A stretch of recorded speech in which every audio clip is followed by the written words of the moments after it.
I want to show you before I go back to the super chat and the phone calls. I want to show you, according to the report, you've let these black people into our country from a third world country, and they still think they're in the third world. You brought the third world ideas to America. And if you say no to them, you're a racist. Even they'll call you racist. What the? In your own country. You don't have a right to be mad at them for allegedly stealing your money and supporting terrorists in some area, according to the report. A YouTuber goes viral after exposing Minnesota fraud. CBS News. A viral social media video by YouTuber Nick Shirley, which was amplified by Elon Musk and Vice President J.D. Attorney General Bundy, have put the issue of fraud in Minnesota daycare into the center of the nation's conversation. Watch this from KARE 11.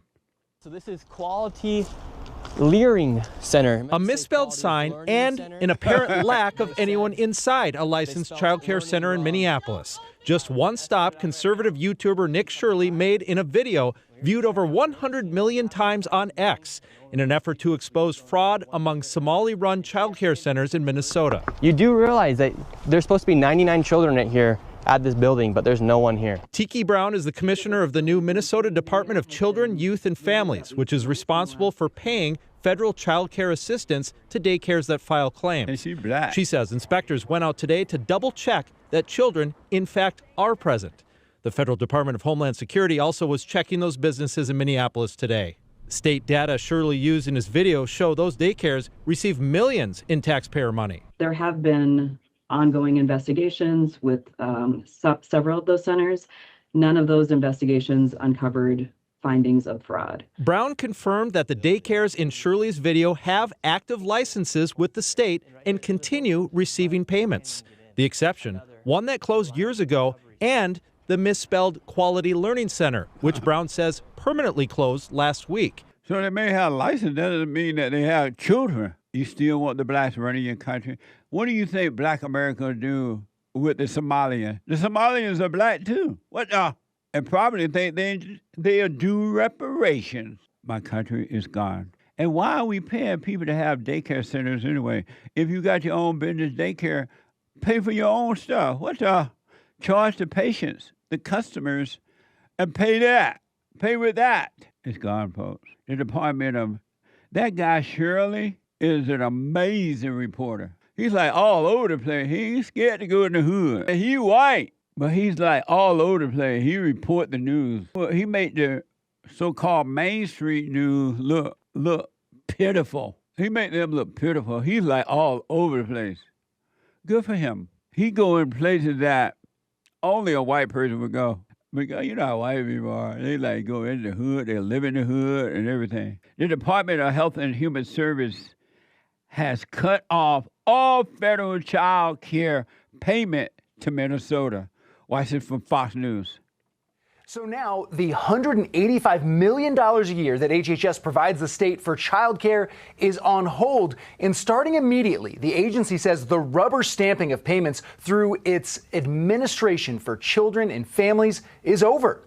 Every payment will now require a justification and a receipt or photo evidence before a state can receive that funding.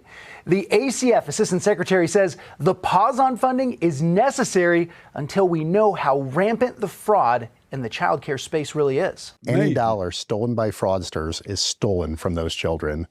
Yesterday, I spoke directly with the director of the Minnesota Child Care Services Office. She could not tell me with confidence whether those allegations of fraud are isolated or whether there's fraud stretching statewide. Why are we spending our money on this stuff? If you can't feed the baby, don't make the baby, quote unquote, Michael Jackson, something like that. This is in the United States of America. I challenge the government to come to California and see how much fraud we have in California. You think that bad? It's going to make Minnesota look like heaven, or any of these Democratic states. They want votes, so they're giving away their whole bank. Fox News visited some of the future daycare centers to get their perspective. Watch this from Fox News. Yeah, we were at two of the child care businesses in Minneapolis that were featured in the video. We were invited into one of them, and the owners say they feel targeted and maintain they did nothing wrong. Yeah, right. This is a suite A, and that is suite B. So that's the difference. They open 2 p.m. So when Nick Shirley was here, it was before that. He came like around before the operation starts. On Nicollet Avenue in Minneapolis, we spoke with the owner of Albee Kitchen and the building Quality Learning Center is in. She says she's been receiving a lot of calls and visitors asking about the child care provider next door to her kitchen. It's one of the daycare businesses featured in a viral video accusing them of fraud. The center's sign on the building has been getting a lot of attention for a misspelling, and as you can see, that has since been updated. The commissioner of the Minnesota Department of Children, Youth and Families responded to the video Monday, saying there were children present at the sites when they were visited. Our crews did see children going in and out of the building Tuesday. A parent says she's been a customer for several months. But this is the closest one that we know. It's good as the way they take care of the kids. I like it. Over on 24th Avenue South, ABC Learning was another provider featured in the video. It was filled with children Tuesday. The owner got emotional while defending her business. If I do something wrong, hold me accountable. I'm a human being. I can take my problem. Something I have nothing to do with. This center was open 5.5 years. This center never had problem. Where did you get those children from all of a sudden? Who children are those that you've gone and borrowed? It seems. Who children are those you pay their parents to let us borrow your kids for a day? This guy, Shirley, is all over the place. What a mess, huh? Fox 9 is reporting that someone broke into a Somalia-run daycare center in Minnesota earlier this week. Watch this from WCCO. In the midst of these allegations and investigations, a Somali-run daycare in Minneapolis says they were broken into early Monday. They claim vandals stole information of children in their care. Just after 3 a.m. on Tuesday. As you can see, they used some kind of force to break in right there. Nokomis Daycare Center says security footage shows someone breaking in. Who wouldn't be worried?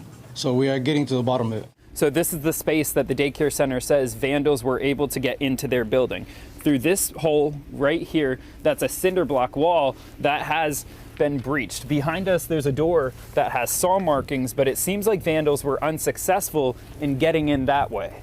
Unfortunately, we saw that there was important documentation, enrollment of the children, and also employee documentation that was gone. On Tuesday, the federal government announced it's halting all child care payments to the state of Minnesota while they investigate fraud claims at nearly a dozen Minnesota daycare centers featured in a now viral video by YouTuber Nick Shirley. According to the Minnesota Department of Human Services, Nokomis Daycare Center remains in good standing and only has few minor violations since it opened in 2016. Now they're worried they'll be punished. This will impact thousands of people. People will lose their jobs and hold their homes. For the crimes of others. Those who are committing fraud need to be held accountable. We can do that without terrorizing a whole community. Yeah, right. Where are they getting those children from all of a sudden? I'm just wondering. And all of a sudden, somebody broke in and stole all of the paperwork, so they can't find any proof they have children or not because somebody stole the paperwork. Why not let the kids show up? These people think they in Somalia pulling this mess and nobody's going to notice. All of a sudden, somebody broke in. A little wall, a hole in the wall, and now they can't find the documents. Okay. We were born in Somalia, but not yesterday. What are you saying, Hake? Oh, that incident was last week. Right. Not this week. Yeah, last week. I said this week? Mm-hmm. Oh, whatever. My bad. Last week. What a mess, huh? And the Democrats don't care because these are voters. I think that they should not let these people wear these rags on their heads in our country. It's scary because when I see those rags, I'm thinking a bomb is under those rags and all those clothes. So I'm like standing way back. But Nick Shirley's all over it. He ain't scared. I'm being told, and I don't know if it's true or not, but some people are saying that Somalian guy that had on the glasses, that those glasses cost $2,000. So one other quick one I want to show you. And now, for me, it looked like the lieutenant governor of that area, Minnesota. She looked like she'd been captured. And she looked like she's speaking under duress. Then it looked like she's like, I'm here and I'm supporting it. She's trying to send out a message that she looked like she's been captured. I'm not saying that she has been or is or isn't, but she definitely looked mighty scary to me. It reminded me of those people that cut off, those Allah Uaba people that cut your heads off, but they show you, they make you read a note in front of you. You don't see the note, but they're seeing it. And they're under duress. This lieutenant governor, I want you to know this. I said, video, yeah. I want you to know this woman looks like she's under duress. I think they have captured her. Otherwise, why would she have on their clothes? Why is her head all covered? She's in America, I think. She's not in Somalia. Does this lady look like she's been captured? This is from X. Lieutenant Governor Peggy Flanagan wore Islamic modesty covering in a video supporting the state's Somalians. Now, does she look like she's been captured? Watch this from X. Assalamu alaikum. My name's Peggy Flanagan. I am the Lieutenant Governor of Minnesota, and I'm really honored and humbled to be here with all of you today. I am incredibly clear that the Somali community is part of the fabric of the state of Minnesota. I think about my friendship with Nimco. We've been friends for almost 25 years. Yeah, right. And when I think of being part of Minnesota and growing up here, the Somali community has always been a part of my Minnesota. So I want to just encourage the community to know that we're with you. We've got your back. I am here shopping today, and just encourage other folks to show up, support our Somali businesses, support our immigrant neighbors. And I know that things are scary right now. And just know that there are more people who are looking out for you. There are more people who are here to support you than you know. I will continue to stand with the Somali community to be with you and to do all I can to return the friendship and community that the Somali community has shown me. Thank you so much. Like, how did I do? How did I do? Don't hurt me. Don't hurt me. Did I do well? I had on your outfit. I said what y'all told me to say. Let me go. What the? I'm telling you. She spoke the Somali language in Greek. What did she say? At the very beginning. I'm sorry? At the very beginning, she said something in Muslim. Wow. And that black Somalian standing there, that female looking at her, you better speak, bitch. You better say what we want you to say. Or you going back in that hole, that room over there. With no windows, I imagine. Who is part of the Irish? Peggy Flanagan. Oh, she is? They're calling her the first, Wikipedia called her the first woman of color elected to statewide office in Minnesota. She look like a white woman. She is, but she's also part American Indian. But Indians are not people of color. They're not white. But they ain't black. Ojibwe. What a mess. My country is gone. I encourage you to have some alone time. Be alone and see what happens. No TV. I watched very little TV. I just didn't feel like watching it. It didn't make sense to watch a bunch of people arguing and a bunch of lying media, so I just didn't even bother. I did turn it on when President Trump captured, according to the report, when he captured Maduro, same thing, Maduro. I watched it to see him talk about that, and the world reaction to it. It was amazing. You better do what you want. You better be grateful that the great white hope is in the White House. He's taking names and kicking butts. He's doing what he's supposed to do. And I realized that the Democratic representatives and the liberal media does not care at all about the American people. It's all about self. Everything this president does, they're against it. Everything he does, shut down the country by not letting the illegal in anymore, deporting them back to their countries. terrorists, what do you call that? Turf, that thing they bring in finance, whatever it is. Tariffs and oil and jobs and lower the taxes, everything. They don't want that. That's not for you. So the president, the great white hope, some people call him amazing. What manner of man is this? The wind and the sea obeys him. Some people call him king, and all over the world they worship the king. Some people call him daddy. Dad is home.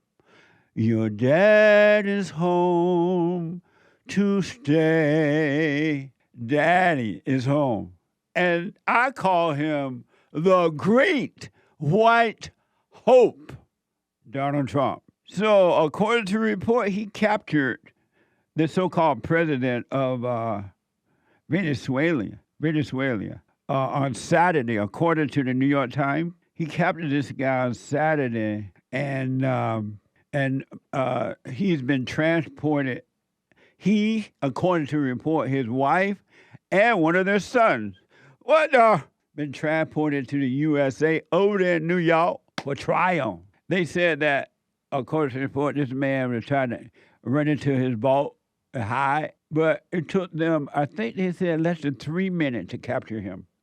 Was it 3 minutes or 3 hours? Yeah, I think it was 3 minutes. 3 hours would have been too long. He would have escaped into his vault. But he is now, according to reports, in New York City for trial.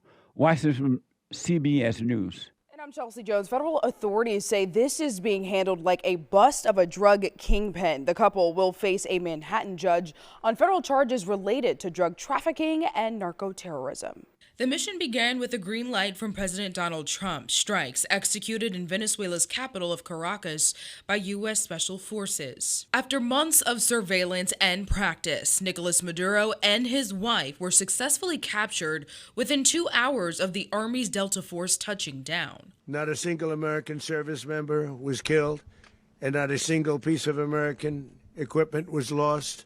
These are images of President Donald Trump and his team watching it all unfold from Mar-a-Lago. More than 150 U.S. aircraft participated in this overwhelming operation. The illegitimate dictator Maduro was the kingpin of a vast criminal network responsible for trafficking colossal amounts of deadly and illicit drugs into the United States. As alleged in the indictment, he personally oversaw the vicious cartel known as Cartel de las Solas, which flooded our nation with lethal poison responsible for the deaths of countless Americans. This picture of Maduro shows him handcuffed and blindfolded aboard USS Iwo Jima. From there, Maduro was then on board this plane. Here it is as it touched down north of New York City. Amazing, huh? Maduro. What other president has looked out for America as this president is doing? Why are you out there eating turkey and ham and black-eyed peas on New Year's Day and candy yams and pumpkin pie for those people who like pumpkin pie? President Trump was at work. He had time to play. He was at work on behalf of the American people. You better be trying to keep the king in there forever. He was working. He's from the old school. I think he's going to be 80 something soon, or he is 80, one other way. And he's looking out for America. No other president that I'm aware of has ever done what this man is doing, President Trump, to make America great again. And the Democrats are fighting him all the way. They don't want it. They want you blind, weak, needy, and lost. President Trump stated that the American government will run the country, Maduro country, until a safe transition could be made. CBS News. Maduro and his wife will soon face the full might of American justice and stand trial on American soil. Sometime in the coming days, Maduro will face charges in a Manhattan courtroom in the superseding indictment unsealed Saturday. As Venezuelan Vice President Delcy Rodriguez contradicts President Trump's assertion she's being cooperative, Trump says, for the time being, the American government will be in charge. We're going to run the country until such time as we can do a safe, proper, and judicious transition. Amazing, huh? Yeah, we could run all the countries in the world if we wanted to. What manner of man is this? That lady that they swore as she was the so-called vice president there, and at first she was like trying to play tough. And John was like, okay, whatever. And then she's like, oh, I'm just playing. I'm playing. What do you need me to do? I don't want to end up where Maduro and his wife is located. What the? I'm just playing. So Trump is 79 years old, born June 14th, a Gemini, 1946. Wow, according to Google. Maduro's wife is 6 years older than him, according to Wikipedia. He married his mama. So he's going to run the country over there, too, while running America. Celebrations erupt in Miami, Florida, over the capture of Maduro. Watch this. Across South Florida, Venezuelans erupted in celebration. This is the biggest joy that I've had in, like, decades. It's amazing. Hundreds poured into the streets in Doral, where 40% of residents are of Venezuelan descent. Oh my God, I'm gonna start crying. It is pretty awesome. We met Andrea Ramos, who fled Venezuela in 2016, one of nearly 1 million Venezuelans who have settled in the U.S. We've been disappointed so many times before that it is just like hard to believe that it is actually happening. Roughly 8 million Venezuelans, more than a quarter of the country's population, has fled in the last 10 years, driven out by economic collapse and political instability. Venezuelans at the border with Colombia cheered, but in Caracas, the mood was far more sober. Long lines for food, medicine, and basic supplies stretched for blocks as people braced for an uncertain future. Hard times are coming, but I hope it will bring significant change to Venezuela, this woman said. 25-year-old Christopher Moreno hopes Maduro's arrest could lead to a better future in Venezuela. I'm sorry. It's just a feeling. I can't explain it. We make a life here because we had to, not because we wanted to. So we really want to go back. Amazing. Nice. That was from CBS News. And there protests broke out in Washington, D.C. against the U.S. capture of Maduro. This is from Fox 5. As you mentioned, here at the White House, around 1 o'clock, there was a very large gathering of protesters that were very much against what the U.S. did, going into Venezuela and taking Nicolas Maduro overnight out of the country, out of power, saying that that is an abuse of power and that Trump went about it the wrong way, and he himself was acting, in their opinions, as a dictator. Meanwhile, the other side, a few other blocks away, there was another large gathering that were rejoicing on this day, saying this is something that they had been asking for and didn't believe would ever come, where a dictator was taken out of power. It's supposed to work in James Madison's Constitution is for there to be advice and consent, for there to be consultation. We don't live in a place where one person holds all the power. There are three branches for good reason. We need to be taking care of our own people, and other people can take care of themselves. Like I said, I would like to get him out of the White House, but in 3 years there's an election. If I want that, I need to be working, knocking on doors, organizing with people. But at the other protests, Venezuelans, they argue very different. Just a few blocks away from the White House, it was a completely different scene as a large group gathered in support of the move made by Donald Trump. Now, they were mostly all from Venezuela, having lived there for years before fleeing to come to the States, leaving behind family in hopes for a better life. It's a feeling that I can explain it. It's a lot that's going on Venezuelan hearts today. Venezuelans are suffering for many, many years, and nobody can understand that. We know that it's going to be good. I've been waiting for this day for the last 26 years of my life. Imagine how important this is.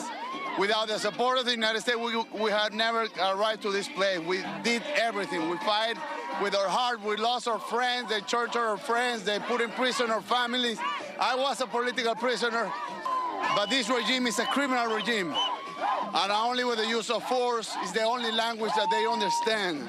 So we will always thank the United States for making this happen. Amazing. These people, they know they're happy now.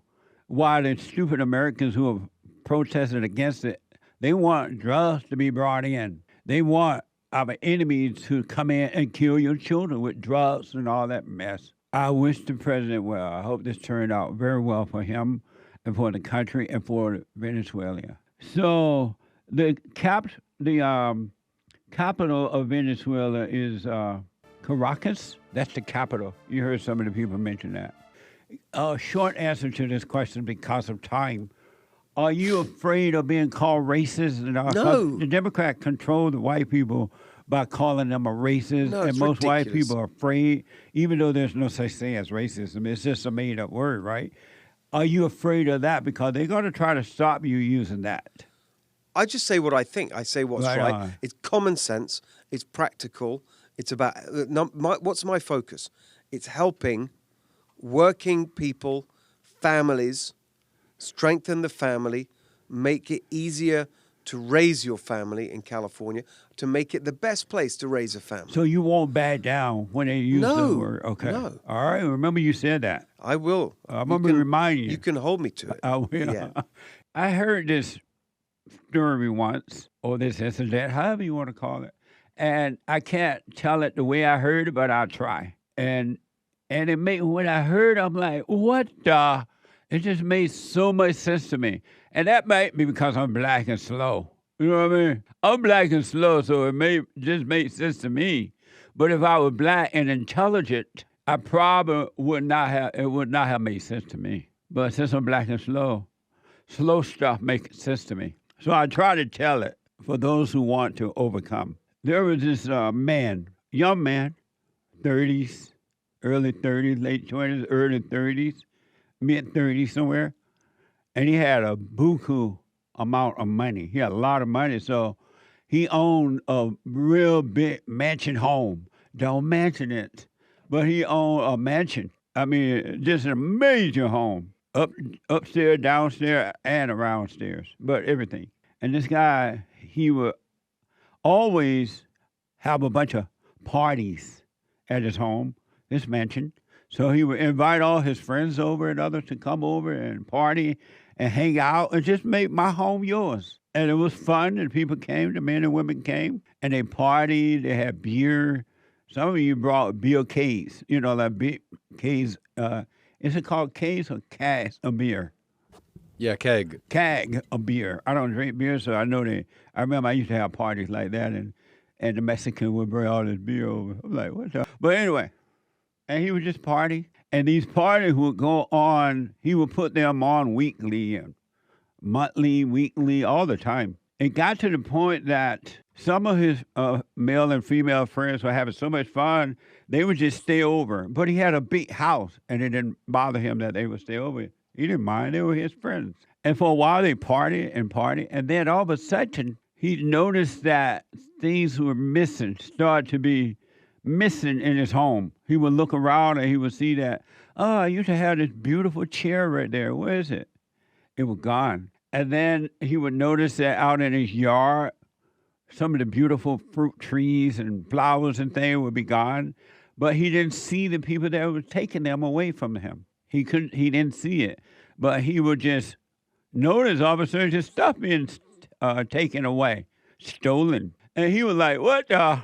And so what he did was, it started to happen pretty often, right? And so what he did was, he would ask his friends, these people that partied with him and loved him, they say, and was his friends. He was like, I noticed that some of my stuff has started to be, I'm missing it. It's not around.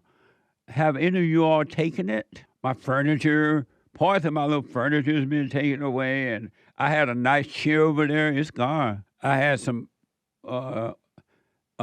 trees, special trees I ordered. They were there from Europe, and the fruits on there were really nice. Now they've been kind of taken away. He asked his friends, anybody seen anything? And they were like, no, I haven't seen anything. I didn't notice it. The men and women of his circle and that would attend his parties and drink his liquor and hang out, eat his food, his friends. No, I didn't see anything. And he like, well, it's very interesting. And one of his really close friends said to him, really close friend, you know, maybe those people down the road, they come in here stealing when you're not around because they could be jealous of your success. His very best friend. He's like, oh, okay. And the friend said, along with some others in the party there, you know what, Mr. Rich Man, we're going to look out for you. We'll pay attention to see if we can catch who is stealing your stuff. So his very, party, close friends, telling him that we're going to really help you. He's like, oh, okay, cool. What the? And so he noticed that time went by and it kept happening. Slowly but surely it got worse. So he decided, the rich man himself, the party thrower, the one with the mansion, the big home, decided, you know what? I'm gonna stay awake and I'm gonna climb this fence and I'm gonna see what's going on. I'm gonna stay wide awake. I'm wide awake and I'm gonna see who is taking my stuff. What's going on here? Because none of his friends would come back and report anything that they found anybody or anything like that. So he decided, I'm going to stay wide awake so I can see what's going on. And so at night, he would stay awake. And he would climb up on the wall so that it was dark outside. So he had to climb a little wall there so he could see in the dark. He could see what's going on. And lo and behold, as he was watching, to his surprise, and he was shocked, his own friends were stealing his stuff. He saw one of his best friends, the one that promised that he's going to look out for him. It may be somebody down the road doing that to you, so I'm going to watch too. I'm going to help you catch him. He would see his friend come in and take another piece of the furniture or something and run off with it at night. It was dark, but he was able to see even in the dark because he climbed the wall. And when he climbed the wall, he was able to see better. And then he saw one of the female friends come over they were both like stayed overnight because they had these big guest rooms in the house. And she would come out of her room and she would go in a certain area there and she would write numbers down, digital numbers and numbers down and put it back in her purse and sneak back into the room. And he was like, what, my friends are taking my things away from me? And then they're telling me somebody else is doing it, and they are doing it. They party with me. They drink all my liquor. They ate all my food. And they're eating all these amazing trees that I got from Europe, natural fruits. He was stunned. And he didn't know what to do. He was like, I can't believe this. And he needed to confront them about what they was doing. But for some reason, he was afraid. He didn't want to hurt their feelings, or he was afraid to confront them at some point. He had to do it. And the moral of the story, and I want to end that there for now because of time, but the moral of the story is that your life, the essence of your life is being stolen from you, and you don't even know it. It's been taken away from you because you trust what you think are your friends. And he was afraid to confront his friends because he was using his friends and his friends were using him to get some type of comfort. And that's why he was really afraid to confront them, one of the reasons. But the moral of the story is that you are trusting your friends who are stealing your life and you don't know it. They are stealing your life by causing you to hate one another, hate yourself and others, to be angry, to have fear, to be jealous, worry, loneliness, revenge. You're trusting your friends, and your friends are living in your mind, and they party with you all the time. They come into your home of your mind, and they party with you, and they pretend to care about you when they are really stealing from you. Your thoughts are your enemy, but you think that they're your friends, and you trust them. Your loneliness is stealing life from you. But they party with you, they make you think that is real, that they are really your friend. And so you call loneliness natural. I am lonely, you say. You call emptiness a lack of love. And so you go out and try to find love from others. You get married because you're lonely. You're trusting your friends, what you call your friends, inside of your mind, and they are your enemy, and they're stealing life from you. And you won't wake up. You won't climb the wall and see what's going on in you. I want to show you this one story that it just blew my mind. You're going to see the young, what appears to be a white girl at a library, according to the story, and these radical, angry black females approaches her, and they beat her down. And the girl seems so afraid she can't even speak. And then you're going to see there are other white kids right around her. They're afraid too of the black. They can't even help this young girl. Boys and girls cannot all join forces to help protect this young girl from these blacks. And these blacks are doing it because 70 years or so they've been told it's about slavery, it's about racism, it's about Jim Crow, it's about white supremacy. And they believe it. Their parents said it, the adults said it, and they believe it. And they don't know that their anger is coming from the mother and they're yearning for the father. So I can't blame them either because they can't see. Not that they shouldn't be punished for the crime that they're doing, but it's sad. This is a sad story to me from Grok. The post, hold on. Okay, I got it. My camera light, my glass light went out. The post features a 31-second video from a U.S. high school library showing a young white woman being physically, just in my own word, taken down. Watch this from X. Yeah. Look at her. She just in fear. She can't do anything. Are we clear? Look at the animals gather around her. Are we clear? Yeah. Clear? Yeah. Are we clear? Girl, say you clear. Girl, say Look at there. That's amazing to me. Yeah. So if you say some other smart I'm gonna punch your Yeah. Look at these blacks. Are we clear? Yeah. Are we clear? Yeah. Clear? Yeah. Are we clear? Girl, say you clear. Girl, say Amazing, huh? There are so many things that are amazing about this. We see it all the time now, the genocide effect.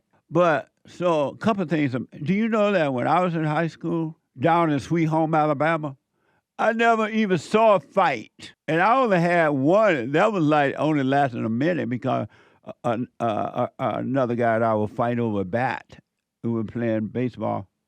I thought of my time to bat. He thought of his time. And in that fight, they stopped that really fast because it wasn't a really beat down fight like that. I only saw in school, fights between school kids. When I went up to Gary, Indiana, I went there when I finished in 10th grade and I was going into the 11th, so I went up there for a year. And they elected the first black mayor because prior to that, everything was peaceful for the most part. And then they elected the first black mayor, and the very next day, the fight broke out. The blacks were attacking the whites on the school bus, walking up and down the hall. I had a white friend because I was kind of afraid to hang out with the black. I had not seen this kind of violence. And I was black, but because blacks were not like this didn't even happen in black schools. I didn't see it when I would go to Montgomery or down to Hillsborough or Tuskegee or anywhere. And so I went to Gary, Indiana. They elected the first black male. And so I had this white friend that I made friends with in school, and he used to help me with my mechanical drawing. I didn't know how to do mechanical drawing. But anyway, the fight broke out. I mean, the blacks started attacking. They would be walking down the hall, and the white kids would be walking down the hall, and the blacks would just stop, or they'll keep walk right into the white kids if they didn't move about. Get out of the way. It has gotten worse. So a few things about this. Why would a white parent send their... This is at the library, according to the story. Why would a white parent send their white, young, innocent daughter thin, knowing that she's going to be attacked by some big, fat black kids? And these black kids, They run in mobs. They're like wild animals. Why would a parent send their children to a black school or where black kids are, knowing that this is going to happen? I want to know that. Why Hake is white? Why would they send their children? What they're saying, oh, you could go get beat up. It's all right. The blacks can't help it. Brainwashing. What do that mean? The white parents are brainwashed. They don't care about their kids. They don't care about the schools. They don't care about what their kids are learning. They're brainwashed to think, oh, the whites are attacking the blacks, not the other way around, even though every day they see the opposite. Right. They don't even see that happening. And then they call it white privilege. Blacks look like they had the privilege to keep. But I want to show you a quick example of how evil is still in your life because of the invaders that you use, and they use you in your imagination. Not only are they taking your life by making you believe that you are them and that they're good friends, they're also taking your life by causing you to go out into the world and do stupid stuff. And they tell you that it's the right thing to do. That's love. What would Christ do? I want to give you an example of evil of the mind, and it's driving you to do some stupid stuff. NBC News, an immigration and customer enforcement agent shot and killed a female on Wednesday during an immigration related operation in Minneapolis, in which she did not appear to be target. This female, according to the reports, been harassing the ICE agents all day that day. And as a result, according to the report, she's dead. Now, do you think she decided on her own to go out there and have these false thrills or pretending like she loved the illegal aliens so much that she was going to do all that? Now she's dead, and it's nobody's fault but hers. No one's fault. It's not ICE's fault. It's her fault because she had no business being out there. Zero. But it's for the thrill. And now she's dead. Watch this from ABC 7. Now to the chaos unfolding tonight in Minnesota. An ICE agent shooting and killing a woman in her car. It's also sparking outrage with vigils and protests across the country, including right here in Southern California.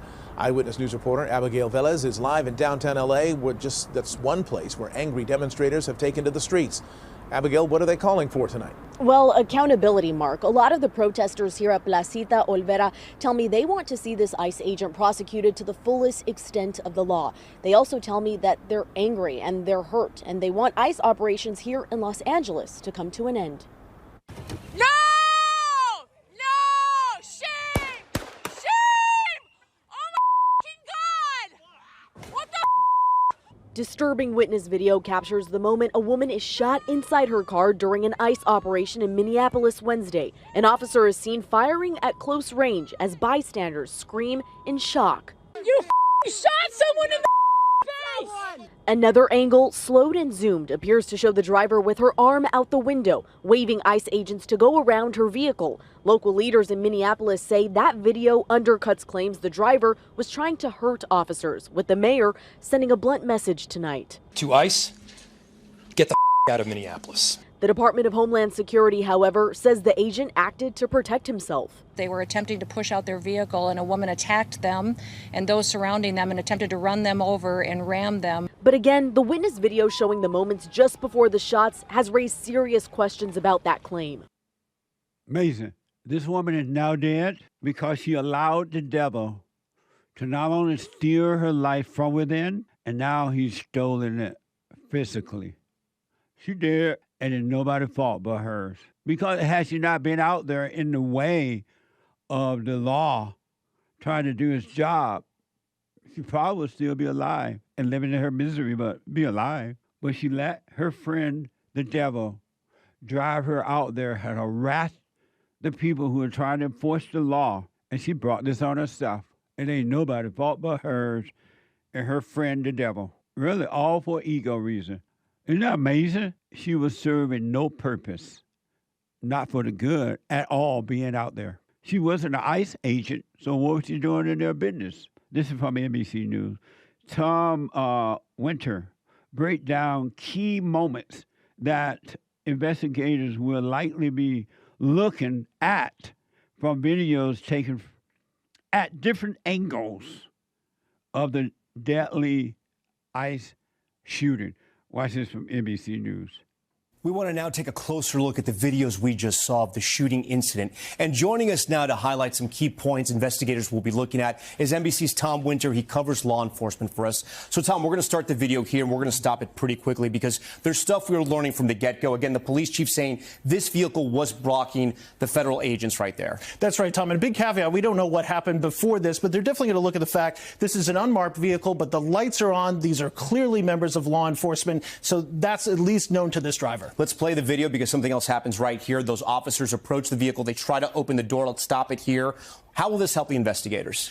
Whatever is said here, what these officers say, if the driver said anything or not, could really help them understand whether or not they thought there was some sort of an imminent threat. Was this person trying to listen to them? Were they scared? Or is this going to be a problem? And then, of course, what the driver does next. Let's play that video. Trying to leave there. One of the officers felt like they were forced to fire, and they do. We want to show another angle, reverse angle of the same incident here. We're going to freeze it. This is that same angle here. And what does this show us, Tom? Well, this appears to show an officer right in front of the vehicle. That, in between the way that the vehicle was moving and the timeline of that, how was the officer responding in that split second going to be critical for investigators. Finally, one more piece of evidence we want to talk about here, and it is the bullet hole in the front of the windshield. What will this tell investigators? Well, you look at this, you look at ballistics, you look at witness statements, you look at other video, all going to be part of this investigation. But, Tom, it's going to take some time. Amazing. If she wasn't out there, that would not have happened. She brought it on herself because she listened to her friend in her own imagination, all thoughts, all lies, all the time about anything. And then, I don't know, I wasn't there, but I bet she listened to her friends outside of her, inside of others. The same devil that deceived her just, girl, go out there, stop the ICE thing. And she got a thrill and ran. Now, I don't know if other people told her, I'm just saying, she followed the devil in her mind, that's for sure. And the devil came to rob, steal, and kill. In all your life, he's been robbing you of life, your life. He's been stealing your life. And you've just been giving it over, all in the name. And the mayor of Minneapolis, I think that was the same guy that was dancing with the Somalian, Allah people, the Somalian, I believe, or the Muslim or somebody. I maybe have the wrong state, but I think that's the same guy that was doing that. Yeah, he was dancing with the mayor, dancing with the Somalians, looking all stupid. According to Wikipedia, this female that's dead, she had moved to Canada with her wife. She had a wife? What the? How a lady gonna have a wife? But anyway, she had moved to Canada with her wife when Trump was elected in 2024. That's according to Wikipedia. So what's she doing back over here then? She needs to be over there in Canada using her truck, according to the report, as a weapon. The mayor of Minneapolis blamed ICE agent, and the governor put the National Guard on alert. Watch this from KTVU. The Minneapolis City Council identified the woman who was killed as Renee Nicole Good. The Flashpoint incident comes as roughly 2,000 ICE agents are in Minneapolis for what they're calling their biggest immigration operation ever. Minneapolis's mayor laying blame for the incident squarely on their shoulders. To ICE? That's the guy who's dancing with the It's Somalians. not clear if the vehicle actually struck the officer. Many ICE agents do not wear body cameras. Photos at the scene show a bullet hole in the windshield of the SUV. Massive crowds surged in the aftermath of the shooting. Protesters throwing snowballs at law enforcement vehicles as they left the area. The governor putting the National Guard on alert. We do not need any further help from the federal government. We have soldiers in training and prepared to be deployed if necessary. State officials are coordinating with the FBI on the investigation.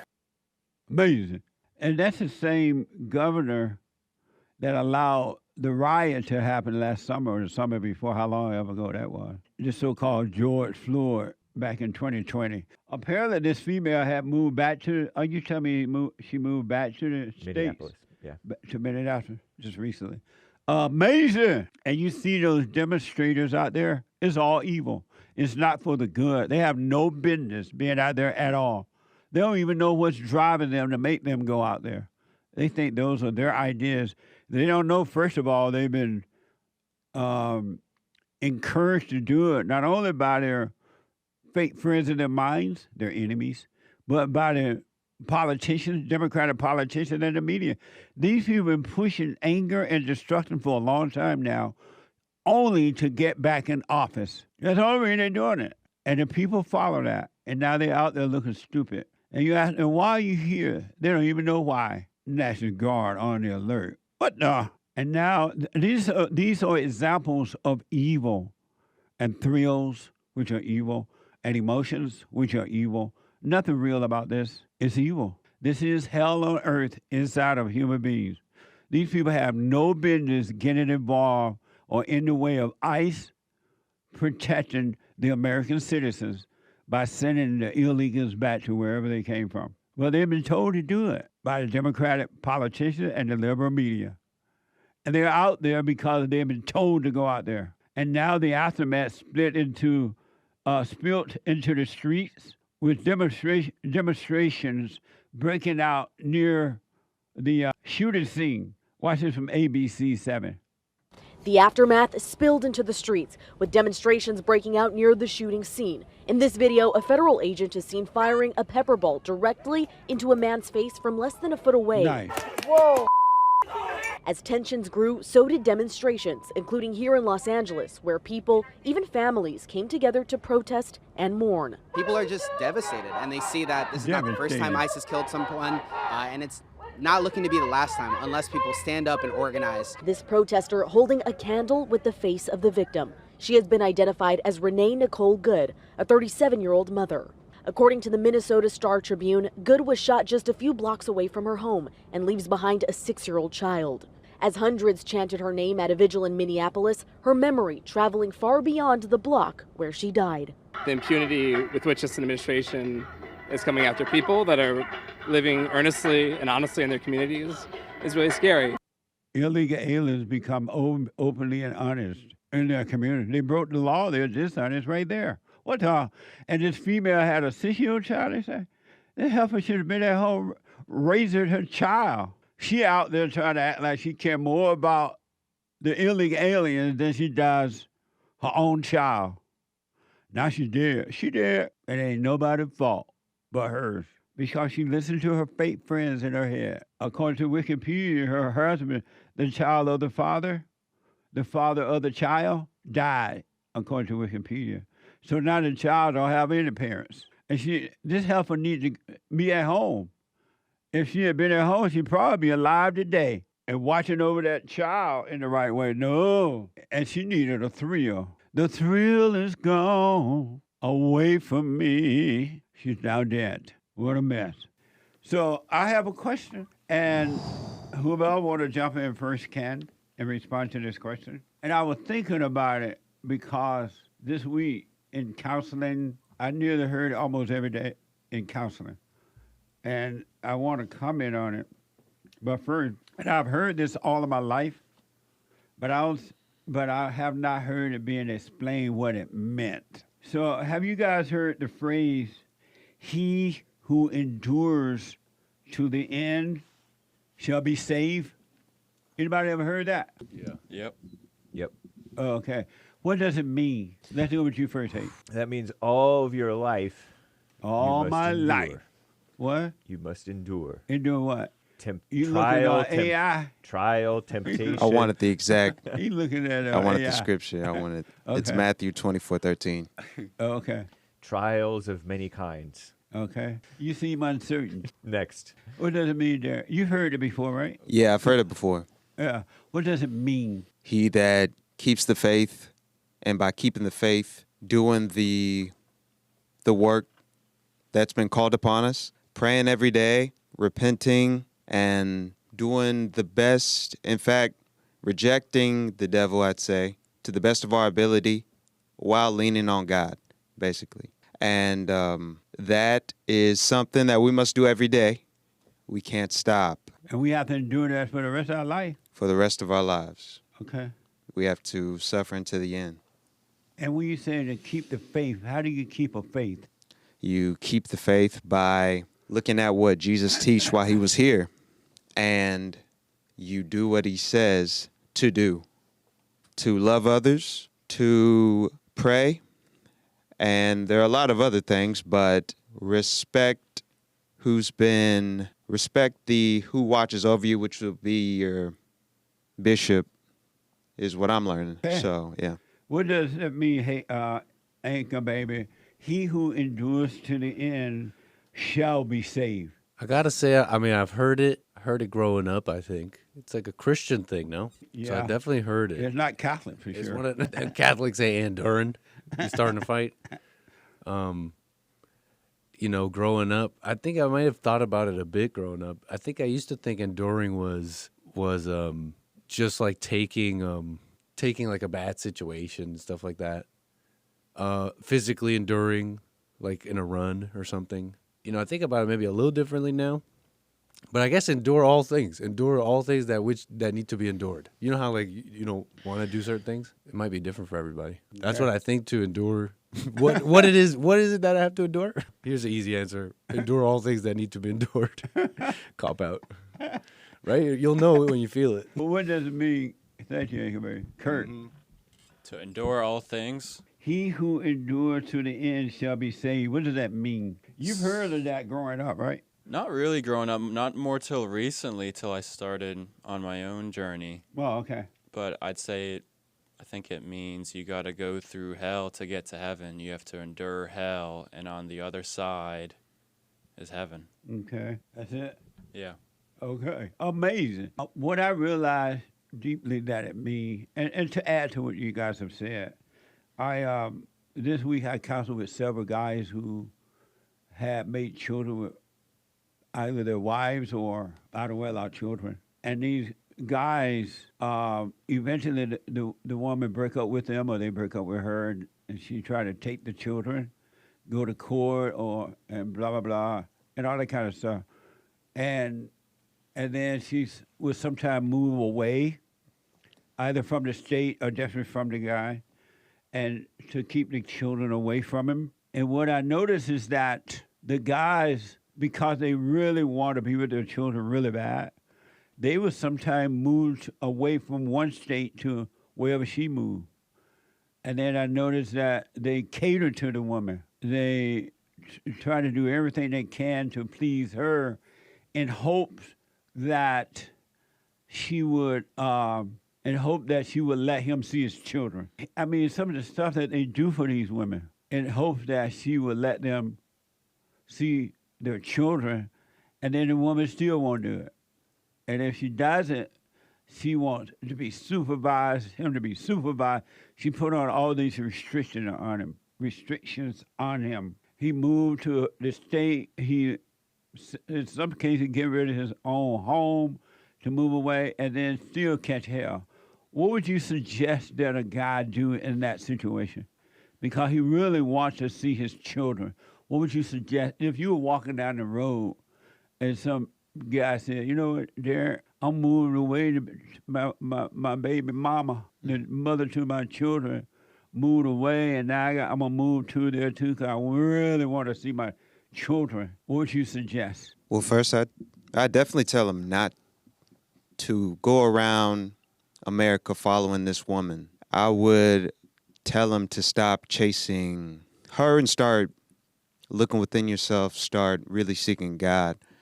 And that's if he follows Christ. Now, if he doesn't, then I'd probably address it a little different. But what about his children? But if he's not following Christ, what would you say? Right. If he wasn't following Christ, I'd definitely just tell him, stop following this woman. That's the first thing. And be a man. But what about his children? Stay where you are, do what you have to do. But he wants to see his children. I'd also tell him you have to let him go because, the house is already separated. The house is pretty much destroyed. Now, the thing you've got to do is just stay stoic at this point. Be someone that your children can look up to. Would you want your children looking up to a man who simps over a woman? But he doesn't want his children to go through what he had to go through, where he was growing up. And I hear this all the time from guys around the world. Oh, meaning like They not try having to a father? prevent their mother from, not having a father in their life? And they try to prevent the mother from destroying their children. Yeah, you would And just they have. think that by not being there, she's gonna destroy them. Well, you just have to tell them it's already happened. Your children are in that situation, and this is the case. What would you advise? Hey, if you're walking down the white road, I would say let it go because you're not doing right by yourself, by the woman, or by the kids running around like a chicken with your head cut off to try to appease and manipulate the manipulative woman who's doing this. And because you're sacrificing what's right for your intentions of not messing up your kids the way that you were messed up or whatever. I think it's a really bad mistake to have intentions going into any relationship or towards what you want for your kids. A lot of times, for example, I knew a man who his mother yelled at his younger siblings especially, and he really hated that. Yeah. And so he made it his intention not to allow his wife to do that to his kids. If anything, he would be the bad guy, with the temper. And so he protected his wife from looking like the bad guy. Wow. And so it was just, it was a mistake to have that type of intention. And I know another guy who was like, oh, I want to do right by any girl that I ever get with. And it's just a dumb idea. It's not, you're thinking that it's godly, but it's not. It's playing God, really. Amazing. What would you say to a man if you're walking down the Mexican road, Anchor Baby, and you ran into another Mexican? And like, oh, Anchor Baby, my wife took my children away. Mm-hmm. She moved to another state or something, and she don't want me to see them, but I believe she'll get better. I'm gonna go to that state, move too. What would you say? I would tell him that your kid is going to get a whole bunch of stuff from the world. They're going to get sweets, attention. They're going to go to their games. They're going to get all this so-called stuff from the world. But the one thing that will be rare is a true example of enduring. So I tell him that this is the very thing that he's supposed to endure. But my kid's going to think I don't love them if I'm not there. They already think that. They're already gone. They're already separated. And this desire you have for the kids is its own prison. It's like, will it even help them to be, oh, I need to be next to them, or I need to do this or that. Now you got to focus on you. Will it, and being able to endure this would be, I think, in my opinion, a much better example than anything else they're going to get. Because they're going to get all that. They're going to get all the attention, and they're going to get all that. Amazing. He's got to endure this desire for the kids. I don't know how to put it. What would you say, Kurt, if you were walking down another white road? Oh, hey, now hold on, Kurt. Did I see your hand? You did? You're not in the classroom. I know, but anyway, you don't want to feed evil by reacting to evil. A woman will do a crazy thing, or anybody will say or do a crazy thing. And when you react to it, you're feeding it, and you're feeding the evil in them and you to go more and more extreme. For the most part, a kid is going to be fine. Kids are pretty hardy. They can endure all kinds of evil stuff. They'll come out messed up like you and the woman and everybody else, but they'll be fine. But when you feed into it, they're going to do more and more extreme things, and it could end up killing the kids or killing you or kill the woman or all kinds of. I'm going to murder, but there's all kinds of evil things that happen when you try to interact and just to be around the kid. And what would you say, Kurt, walking down the white road? If they took my kids from me? Yeah. Oh, Kurt, my mother children took my kids away. She moved to another state, or she moved. And I'm going to move, so I really want to be with my children. And what would you say? I would say tell her, give me back my kids.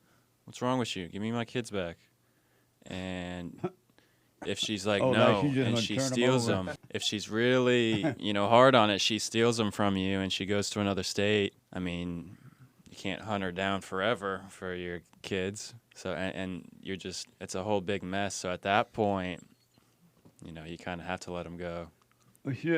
But should I move to that state so I can see my children? I think if I get closer to them, she'll let me see them. That's mama. That's crazy. Should I move to the state? You don't have to.